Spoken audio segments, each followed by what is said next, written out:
When it comes to community outreach, few learning institutions can match the prowess of Mount Kenya University. The leading private university has a vibrant community outreach policy that forms one arm of the focus area of the institution, the other two being teaching and research. Community service is volunteer work, done for free as part of giving back to the society. Every academic year, the university's management, staff and students contribute to the welfare of the community, both in cash and kind. Traditionally, universities are supposed to generate knowledge which addresses the challenges of the people. It should actually be integrated with the society because the knowledge generated in the universities, the end consumer is actually the society. However, I don't know where we lost it, especially in this part of the world, where the universities became like citadels. They are silos. They are separate from the society, and therefore it is, in my own opinion, very pertinent for universities to go to the communities and share their research findings, and also the application of research findings is at the community level. So where do we do research, for instance, is to get solutions to challenges of the society. If, for instance, you talk about food security in this country, it's through research that people come with the novel ways, better ways of food production. And therefore, who is supposed to use that knowledge? It is the farmer out there. So that's a good example. Or medicine, for example. If we discover medicines, whether drugs or vaccines, we are supposed to take them to the people. They are the consumers. And therefore, we hold to the opinion as a university that it's very crucial to integrate the community in our work, in our scholarly endeavors, in our scholarly pursuits. Over the last few years, the university has embarked on a number of community outreach programs in areas of health, education, among others. We got several community outreach activities, and frankly, in the last 2 or 3 years, the university has done very, very well. I would start with a very interesting program which is going on at Bungoma County. Bungoma is one county which has the highest neonatal mortality rate. Neonates are babies below 28 days of birth. And we got funding, and I'm very happy because this funding has been able to support us go to 9 different health facilities in Bungoma, Webuye, Sirisia, among them, and we are able to build what we call newborn units, basically what people call incubators. And we have been able to raise the capacity of these hospitals to incubate neonates, babies from 10, 20 to about 50, 100. So that's a great community service. And frankly, we are going to launch the functional units next month on 14th of July. This year, we are going to have a wonderful launch. And this is one activity which is making us as a university very proud because it really is impacting on the community out there. We also have control malaria and infectious diseases control and project which is in Lake Victoria Islands. And this is also ongoing, still happening at the community level, where we want to deworm children, infection from helminths, and also try to control malaria and what we call schistosomiasis. Basically, it's a disease of worms. We have a project called Christian and Scientific Association of Kenya. It's also a project which is community geared, because we realized that the government of Kenya and the practitioners of faith, there are areas where they seem to be conflicting. And we said, no, who is going to fill the gap? And as a university, we made a deliberate decision to fill that gap, where we can foster the dialogue between practitioners of faith and practitioners of science. And as you may remember, last year there was a back and forth between the government about the tetanus vaccine, and a section of the church was arguing that there were some conspiracy to give unconsented birth control through the vaccine. And there was a lot of problems. The government was trying to defend it. The church was trying to refuse and to refute facts. And we are saying we need to have a dialogue, because science is not magic. It's something which can be proven, and it can be tested. And we are the scholars who can generate that knowledge. And we can, if people disagree, we can go to the laboratory or send it to a neutral and biased person, and gives us results which can be validated, which can be believed. Don't forget that the danger of not immunizing children is frankly a tragedy. If we don't immunize our children against polio, against measles, against tetanus, you are talking of emergence and re-emergence of some of these diseases which were thought to be almost done away with. So I would say that that's an activity we are so proud of. It is an association, Christian and Scientific Association of Kenya, is integrating all research institutions and universities in Kenya. To date, we have 200 plus members from 31 different universities and research institutions in Kenya. So it's another project we are so proud of, because it is community geared. And the thinking is, these people in the universities, scholars in the universities, they also come from communities. And when we have this dialogue, they will be able to go back to their communities and talk to their people in a language they can understand.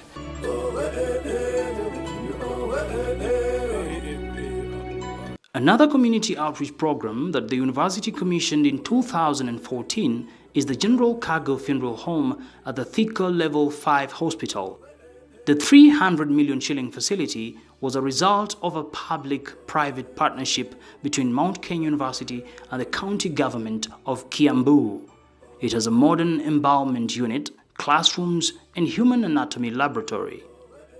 Other than serving the residents of Kiambu County, the medical facility is also used as a training center for the MKU health students. The General Cargo, we have a morgue there. It's our teaching hospital for our medical students. However, it also integrates a section where we have a morgue, a public morgue. It's like having some of the best morgues in this country at an affordable price. There are morgues which a common man would not dream of maybe taking their loved ones, the ones they leave them and they pass on. So the Mount Kenya University has done through what we call a PPP, public-private partnership, with the county government. They have done that morgue, and it is serving the community. It's a community outreach activity. According to Professor Muregi, having a series of community outreach programs is one thing, and sustaining them is another. We are lucky to have a university which supports and reckons that its very existence is to serve the community. And therefore, the university management really has led us a lot of support. And therefore, that kind of helps us scale one of the handles which most institutions would contend with. So one, because of the support of the university management, that's a good thing. The other thing is that we capacity build our staff. We let them know through seminars, through conferences, that we need you to go out there and touch lives of the people. And I want to give this example. In the last 2-3 years, the university, Mount Kenya University, has held 2 large international conferences which are community geared. One was the Lodwar, water conference, and this is a community thing. You're talking of water, and you just remember around that area there was an aquifer which was mapped, and there's a place which is a dry area, so water is very important. And because we are community geared, we say we will not hold this meeting in Nairobi. We really held the conference, an international conference, conference of that stature, to hold it at Lodwar, northern part of Kenya, is to show how passionate as a university we are in terms of touching the communities. Last month we held the Peace Conference. This is highly noticeable because we are in an election-leading year in this country, and we said, let's have a peace conference, an international conference. And this is also because the university cares. We know we are part and parcel of the community. One of the key aspects of community outreach is the level at which the university involves students in such programs.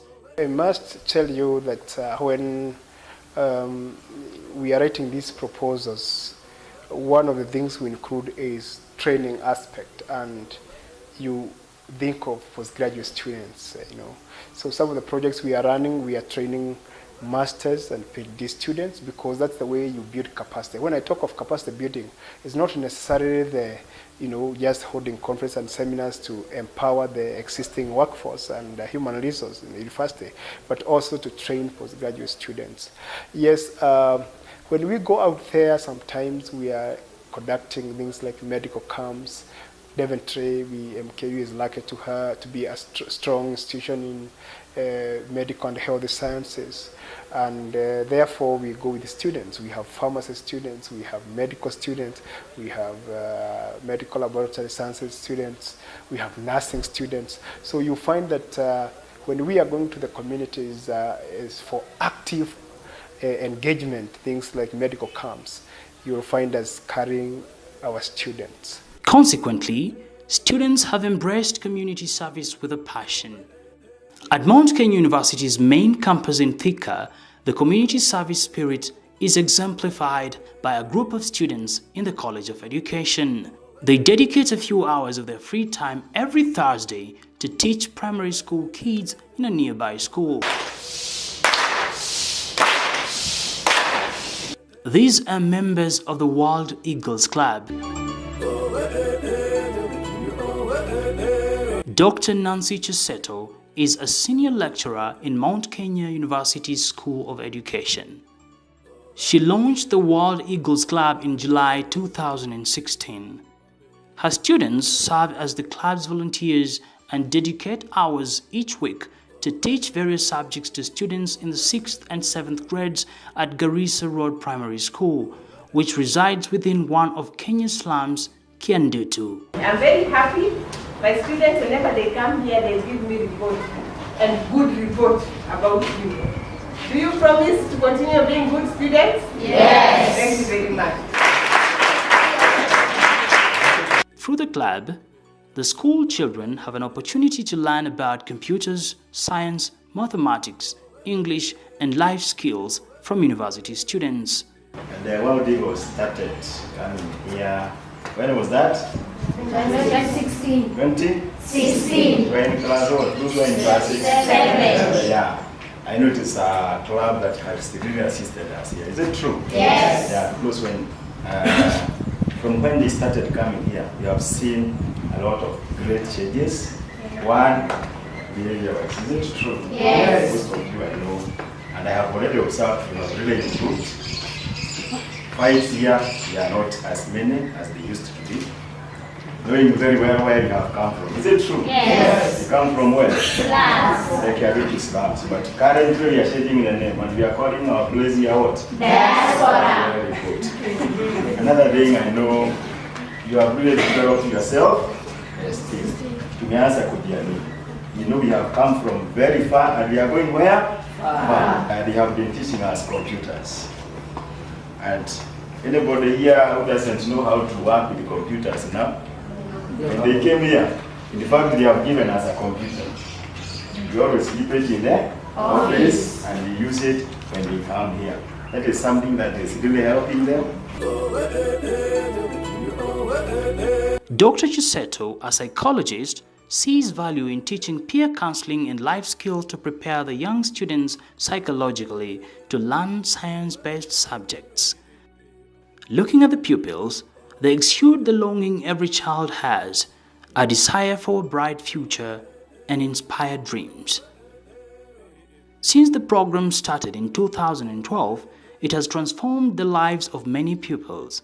We will still be learning about ourselves, our characters, our parents, the people who we associate with. We're going to talk about self-esteem, of course. We realize that if you don't have self-discipline, if you don't take care of your character, if you don't, be honest with yourself, you're not going to do anything, you're not going to achieve anything. So one of the things that we talked to you about was about, self-discipline, and it involves being a very disciplined girl and a very disciplined boy. Your attitude will determine where you go. Don't take big steps. I told when I want to move from here to that place, I won't run. It doesn't, but as far as I'm moving, then I will get to my destiny. Motivate yourself, don't too much rely on people motivating you. Start with your self-motivation. I said when you want to motivate others, motivate yourself first. Don't sit down and expect that good things will happen to you. You have to work hard for it. Life is about working hard and you have to go for it. I always tell you, every morning when you wake up, tell yourself, I'm the best. And you will be the best. Situated in Kiandutu slum, the school has a population of 800 pupils. The available 26 teachers are barely enough. Other than the shortage of teachers, the school itself is in a deplorable condition. My name's Dr. Mary Muriuki from Mount Kenya University. Currently, I am the Dean School of Pure and Applied Sciences. This is a school that does a lot of innovations. At the same time, it's the school that basically solves a lot of problems for the society. Today, we are here with the Wild Eagle Club from Mount Kenya University for community service. In this primary school, the primary school is called Garissa Primary School. This school is situated in Kiadutu slum. So it is one of the schools that needs a lot of community service, and us as Mount Kenya University, that's one of our calling to serve the society. From poor sanitation to deplorable administration structures, it is apparent that the kindness brought about by these students every week creates a sense of hope in them. From the broken water fountain, unmanaged water, the filthy toilets, to the staff room. When the teachers come to teach this primary school, this is the staff room they come to. The weekly visits have not been in vain. The pupils now have a sense of direction. They have embraced positivity. They have truly motivated us, and for their motivation, we have mentored ourselves to join secondary school. I would just like to say thank you for them. The Wild Eagles Club of MKU would like to see the school transform from its current state to a better one, complete with modern amenities. We are calling upon well-wishers to donate to this primary school not only money to build the toilets, not only money to rehabilitate their water fountain, but also donate computers, chairs for the teachers, and anything else that can be used by teachers in a primary school. Elsewhere, at the expansive university, another group of students is drawing an execution plan for its philanthropy projects. The Rotaract Club of MKU is a group which, just like the World Eagles Club, is enthusiastic about giving back to society. Lucy Kabute, I'm administrative assistant to the Film, Creative and Performing Arts Department, where we're in charge of organizing student activities, for example, the music festivals and the drama festivals. I'm also the patron of MKU Rotary Club. Most of the activities that we do, we go visit the children's home. We also organize talks, screenings. We also do cleaning, like in Thika Municipal Council. We also go distributing food, clothing item in street children. For me, as a Rotary Club, my work is to make sure that the students are doing what they are supposed to do. Because every Saturday we usually have an event in different places. Rotaract clubs bring together young people of between 18 and 30 years to exchange ideas with leaders in the community. They develop leadership and professional skills and have fun through service to humanity. The Rotaract Club of MKU is involved in a number of charity events. Rotaract Club is a group. It's comprised of young persons who are between the ages of 18 and 30 years, young adults that are dedicated towards serving the community. As Rotaract Club of MKU, we've done several projects. First of all, we have our main project, which we have been educating a boy. His name is Peter Mwendo. He's in Kairi Boys, and we have been doing this since Form 1. We took him to school, to Kairi Boys. Right now he's in Form 3. He's a very bright student, and each and every term, each and every semester, we come up with a fundraising activity that enables us to raise school fee for him. And he has not disappointed us. Each and every time we get his report forms, he scores A's, and last term he had an A-, and he has not failed us. He has kept on the trend up to now, and we are very proud of him. And we are hoping that we'll be able to raise his school fee even as he gets to Form 4 till he completes his education. Besides that, we've also done other projects. We've done a breakfast for the candidates at General Cargo. That was last year, which turned out to be very successful, and they were very happy for that. We also did a mentorship. We also had a mentorship program for the class 8, where we used to mentor them. We used to give them a talk each and every week. We have also been partnering with other clubs, where sometimes we have joint projects. We as Rotaract Club of MKU, we partner with the Rotaract Club of TTI, the Rotaract Club of JQuat, and also not just Rotaract clubs, but even our seniors, the Rotary clubs. We partner and do projects together. That way we're able to learn from one another. We're able to grow even as a club.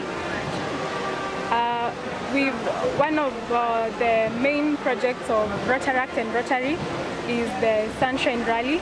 The Sunshine Rally is an event that is usually held annually. It is organized by Rotary and Rotaract clubs that is mainly for children with special disabilities, where they are treated to a day of fun and entertainment. And it happens every year. This year it was in the month of March, and it was successful as well. The kids were treated to a day at Jamhuri grounds. The members of the club have an inspiration to make a difference in the lives of the community. Peter Mwendo is a student at Kairi High School in Gatundu North. He comes from a disadvantaged background, where he had to drop out of school at class 7 to fend for his siblings. When the Rotaract Club of MKU learnt about his ordeal, they quickly sprang into action. My name is Joyce Waruguru, the past president of Mount Kenya University, Rotaract Club. It is now 3 years down the line since we campaigned to get money to fund for Peter's school fees. And we are very impressed today to see that he has been progressing well. It's something we honor, even the opportunity that we have been given by Mount Kenya University as Rotaract Club. We decided we could start off a mentorship program, and we promised the class 8 by 10 that the best student we could sponsor him or her. That's how we ended up picking Peter. We also learned that he was from a less privileged family, so we optioned to back him up and to change his life. After he was admitted at the county school, the Rotaract Club raised funds to meet his tuition and boarding fees. A bright and promising student, Peter looks back at the life-changing moment. I'm Peter Mwendo from Kairi High School, Form 3B, and I came to know about Rotaract in 2013 when I was in class 7. They came to our school, they taught us about some different things that were very important to us. When I was in class 8, they promised to sponsor those guys who will do well, and I was among them. So they sponsored me to school from 2015. They continued to pay my school fees, and I really appreciate for that. And they also guided me on how to be when I'm in home, to protect myself and to live a holy life. I was in General Cargo Primary School, where I attained 328 marks. Since I joined Career School, I've been among the top students, and my grade is ranging from A to B+, mostly A minuses. That is very, and remember my last grade was A-. In leadership, I'm the deputy president of the school, and I'm really proud of Rotaract. My name is Susan Muni, the class teacher to Peter Mwendo, a boy that I am proud to be associated with because of his academic performance. If I were to talk about his academics, anyone teaching him is proud to be associated. He performs well, basically an A- students on average, and faring well in almost all the subjects. I wouldn't say that he has a weak point. I teach him English amongst my best students. Just to mention, he's not just an academician. He goes beyond the academics. So far, we noticed that he has the leadership skills, and that is why we appointed him to be the deputy president of the school. He has served well for the time being, and if I'm not wrong, I can foresee that possibly he will be the president coming next year. Generally, discipline-wise, good, excellent actually, well-behaved. That is why we trust him with the position of a deputy president. Thank you.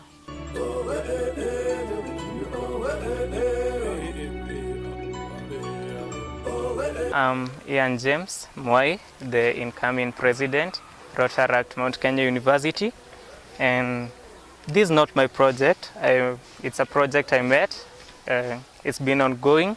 They've been paying fees for Peter, and he's doing really well.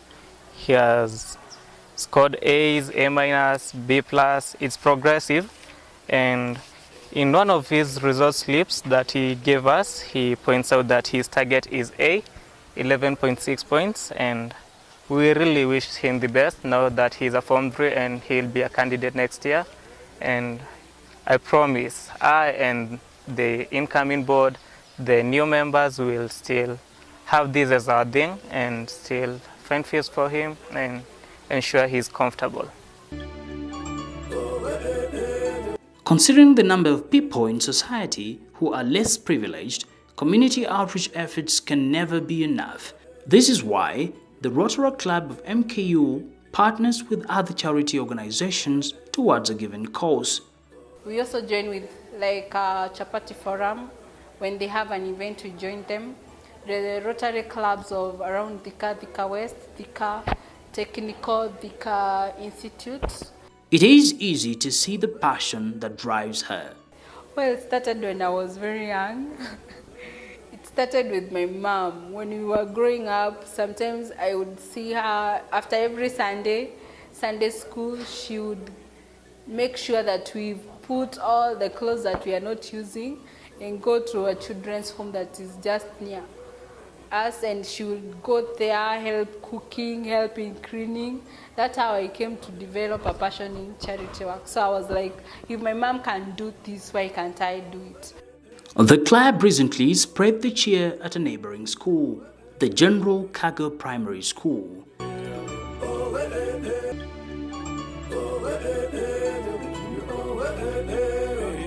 Indeed, MKU has made a name in the area of philanthropy, with students, staff and management turning around lives by sharing the little they have.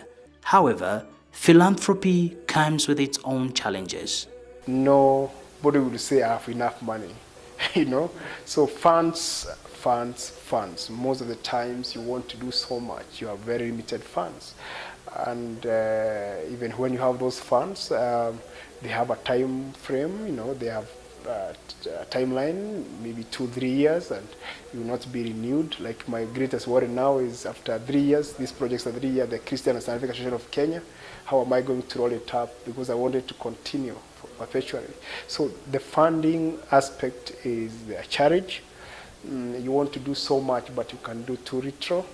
That's one of the challenges. I think the other challenge is that sometimes there is community may not really appreciate what you are doing, and they may not be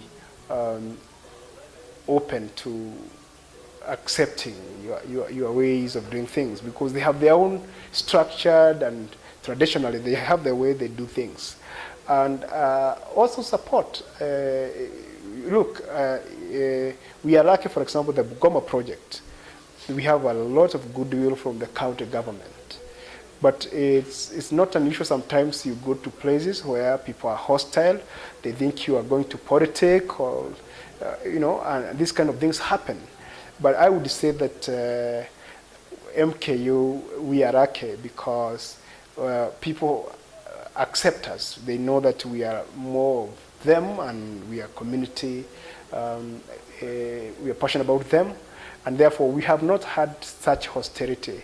But I would tell you that sometimes you would struggle to have that you know, acceptance in the community when you want to go and sell a new idea to them. You can change this way of doing things to this. Despite the challenges, the university is raring to soldier on, touching the lives of more people in the areas it operates in. For all our universities, I would like to see us engaging communities more and providing solutions to our people, the challenges of our people.